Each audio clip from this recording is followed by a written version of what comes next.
அண்ணா நீங்கள் எந்த ஊருங்கண்ணா? காளிங்கனம்பாளையம். காளிங்கனம்பாளையங்களாண்ணா. நம்ம செட்டில் எத்தனை கோழி இருக்குங்க? நம்மள இப்போ ஒரு 200 கோழி இருக்குது. 200 கோழிங்களாண்ணா? திருச்சியில் எல்லாம் நிறையா இருக்குது. இங்கே கடத்தல் வந்து ஒரு 50-60 கோழி இருக்குது. 50-60 கோழி இருக்குங்களாண்ணா. இப்போ நம்ம செட்டில் ஆரம்பத்தில் எவ்வளோ கோழி வச்சுருந்தீங்க, இப்போ எவ்வளோ கோழி வச்சுக்கிறீங்க? ஆரம்பத்தில் சும்மா குறிப்பிட்ட மாதிரி ஒரு 10-12 கோழி வச்சுருப்போம். அப்புறம் இப்போ கொஞ்சம் கொஞ்சமாக பெருமை ஆச்சு. அப்பா இருக்கையில் அவங்க பார்த்துட்டு இருந்தனால இப்போ நம்ம வந்து ஆல்ரெடியாக ஓரளவுக்கு எல்லாமே ஃபுல்லாக கொஞ்சம் வண்டி இப்போ அங்கெல்லாம் கொண்டு வந்துருக்கோம். இப்போ எத்தனை கோழி இருக்குங்க நம்ம செட்டில்? இப்போ கைவசம் பார்த்தா ஒரு 40 கோழி இருக்கும். 40 கோழி. இப்போ சேலுக்கு மட்டும் இருக்கும் ஒரு 200 கும்பம் இருக்கும். சேலுக்கு எவ்வளோ பட்டா வச்சுக்கிறீங்க? சேலுக்கு இப்போ எடுத்தாலும் ஒரு 70-80 பட்டா இருக்குது. 70-80 பட்டா சேலுக்கு மட்டும். இருக்குது. ஆனால் ஒரு பீடிங் செட் பண்ணுறது விடையும் சேவல் எப்படி பார்த்து வாங்குவாங்க? புதுசாக ஆரம்பிக்கிறீங்க, பிகினருக்கு. புதுசாக ஆரம்பிக்கிறீங்க லைனேஜ் யார் வச்சுருக்காங்களோ அவங்கள்ட்ட பார்த்து வாங்கி கரெக்டாக செட் பண்ணாங்கன்னா பரவாயில்ல. இப்போ என்ன பண்ணுறாங்க, சில பேர் கோழி நம்ம வளர்த்தனா போகுங்கிற மாதிரி பண்ணுறாங்க. அது அவங்களுக்கு நம்ம வந்து சொன்னாலும் நம்மகிட்டே கேட்குறாங்க, எனக்கு வந்து விலை கம்மியாக இருந்தால் போதும், இல்லை குஞ்சு இருந்தால் கொடுக்குறாங்க, 6 நாங்கள் தரதில்லை அப்படின்னு சொல்லி நாங்கள் சொல்லிக்கிறோம். கொஞ்சம் நல்லதாக வாங்கி போட்டாங்கன்னா அவங்க வந்து ஒரு டைம் சாவில் வாங்குறாங்க, சாவை போட்ட அதில் வந்து அந்த பேச்சிலே எடுத்துடலாம் அவங்க போடுற காசு. அது அவங்களுக்கு தெரியதில்லை. ஃபஸ்ட்டு இன்வெஸ்ட்மெண்ட்டு அவங்களால பண்ணுறதுக்கு யோசிக்கிறாங்களா அவங்க என்னென்னு தெரியல. அதனால அப்படியே சுலவாக போயிட்டு இருக்குது. ஓ, ஆவரேஜாக எவ்வளோ விடையும் சேவலுக்கு விற்று அந்த ஒரு பீடிங் செட்டப்பில் எவ்வளோ வருங்கண்ணா? அது ஓரளவுக்கு நார்மலாக வந்து நம்ம 8 ரூபாயிலேருந்து 10 ரூபாய்க்குள்ளே விற்கிற மாதிரி வந்து நல்ல விடை எடுக்கிறாங்கன்னு வச்சுங்க. புதுசாக ஆரம்பிக்கிறதுக்கு 1 லட்ச ரூபா வரைக்கும் இருக்குது. இல்லைண்ணா, இப்போ நார்மலாக ஒரு மீடியமெல்லாம் ஸ்டார்ட் பண்ணுறதுக்கு 10 ரூபா 15 ரூபாயில் எடுக்கணும். சேவலுங்கண்ணா? சேவல் ஒரு 25 ரூபா ரேஞ்சு, ஒரு 40 ரூபா ரேஞ்சு போட்டு எடுத்தாங்கன்னா நல்லாயிருக்கும். எப்படி நான் பார்க்குறாங்க சேவல் நல்ல ஃபினிஷிங்கான சேவல், இது நல்ல விடை அப்படிங்கிறது எப்படின்னு நான் சொல்கிறதுன்னா, அவங்களுக்கு வந்து ஃபஸ்ட்டு அனுபவம் வந்து நம்பிக்கையான ஆள்கிட்ட எடுத்து அவங்க போகும். இல்லைண்ணா, ஒரு விடையும் சேவல் பார்த்தாவே தெரியுங்களா இது நல்ல விடை, இது நல்ல சேவல்னா? அது எப்படி பார்த்த உடனே நீங்கள் சொல்கிறீங்க? ஒரு கெஸ்ஸிங்கில் சொல்லுவீங்களா இல்லை எப்படிங்க? இல்லை, நமக்கு அனுபவத்தில் நம்ம சொல்கிறோம். புதுசாக வரையிலுக்கு அது அவங்க கணிக்கிறது ஒரு வருஷம் போகணும், வளர்த்தணும். அதில் வர்ற பேச்சில் வச்சு தான் அவங்க தெரிஞ்சுக்கூடிய குஞ்சுகளை வச்சு. இப்போ நமக்கு வந்து நம்மளாம் அனுபவம் ஜாஸ்தியாகி போச்சு. சரி. அதனால் ஓரளவுக்கு பார்த்தா தெரியும். இல்லை, இந்த காலில் எப்படி பார்த்து வாங்குறாங்கண்ணா ஒரு பீடிங் செட் பண்ணுறதுக்கு? காலில் வளைஞ்சிருக்கூடாதுன்னு சொல்கிறாங்க நிறைய பேர். ஆமாம். அதனால் என்னென்ன கம்ப்ளைண்ட் வரும்? வளைஞ்சிருக்கூடாது, ஆணிக்கால் இருக்கக்கூடாது, மடிப்புண்டு இருக்கக்கூடாது, கால் வந்து ரொம்ப சோத்தான் பெரிய காலம் இருக்கக்கூடாது, ஓரளவுக்கு நார்மலாக இருக்கணும். இல்லாட்டம் இருக்கக்கூடாது, பெருசாகவும் இருக்கக்கூடாது. நார்மலாக இருந்ததுன்னா எப்போவுமே அது வந்து பொட்டைக்கு நம்ம வச்சுக்கலாம். இல்லைன்னா குறிப்பிட்டதுக்கு மேலே ஒரு 2 வருஷத்துக்கு மேலே அது மறுக்க ஏதோ ஒரு ஃபால்ட் ஆகிடும். ஓ, மறுபடியும் அதில் ஏதோ ஒரு ஃபால்ட் ஆகுங்களாண்ணா? இப்போ நல்ல சேவல் வந்து ஒரு நல்ல விடையினா இப்படி கன்னி வடியில் போடுவாங்களாண்ணா, இல்லை ஆல்ரெடி ஒரு பேட்ச் போட்டதில் எடுத்து போடணுமாண்ணா? இப்போ கன்னி வடியில் போட்டாங்கன்னா அவங்க கரெக்டாக பேட்ச் போடுறது அவங்க எப்படி போட்டாங்கன்னு யாருக்கு தெரியும். இப்போ நம்மளாம் போட்டால் சரியில்லாத போட மாட்டோம், கொடுத்தாலும் அப்புறம் அதை வந்து கொடுத்தனால அவங்களுக்கு ஒரு யூஸாக இருக்குது. நாங்கள் நல்ல சேவலாக போட்டிருப்போம், அவங்களுக்கு அது வந்து அதனால் வந்து நல்ல பெனிஃபிட் தான். ஓ, அதனால் வந்து விடையை வந்து அப்படியே இது பண்ணிக்கலாம், பேட்ச் போட்டுக்கலாம். ஆமாம்.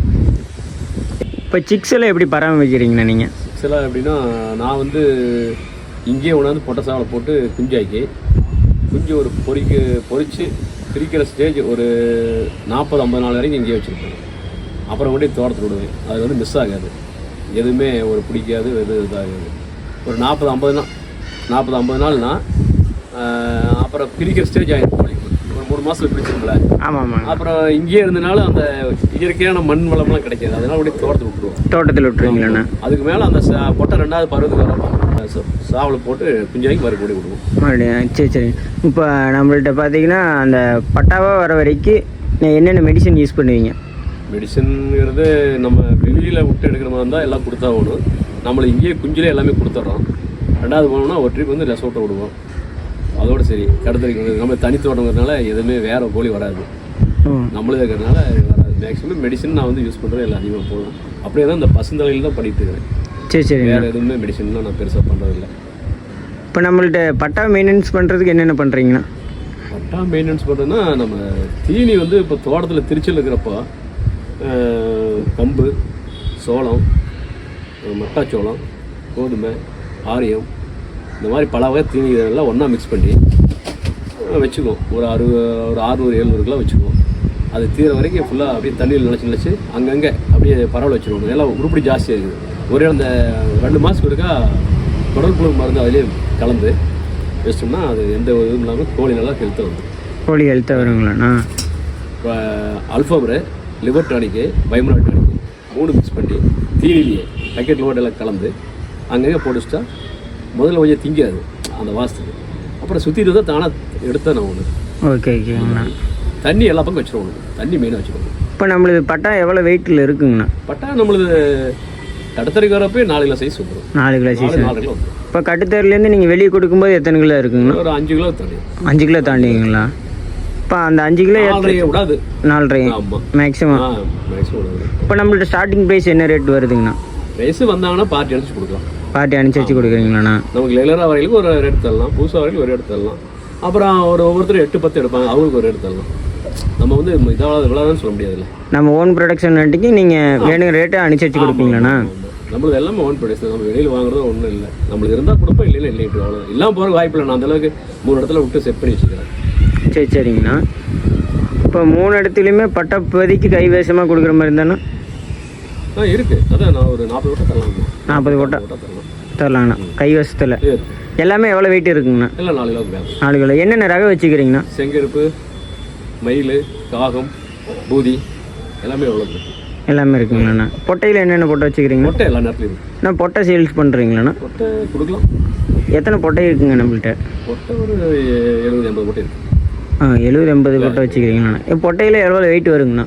பொட்டை 5 கிலோவும் வரும், 2.5 கிலோவும் வரும், 3 கிலோவும் வரும். ஏங்கண்ணா பொட்டை வெயிட் வந்து ஸ்டேபிளாக இருக்காதுங்களா? இல்லை, ரொம்ப வெயிட் ஆகிற கோழியை எல்லாத்துக்கும் விரும்பினாங்க.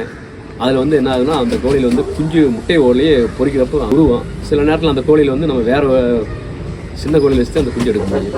சரி சரி. நம்ம இங்கே போய்ட்டு அந்த மாதிரிலாம் இதோட கோழியிலே வைக்கிறோம்.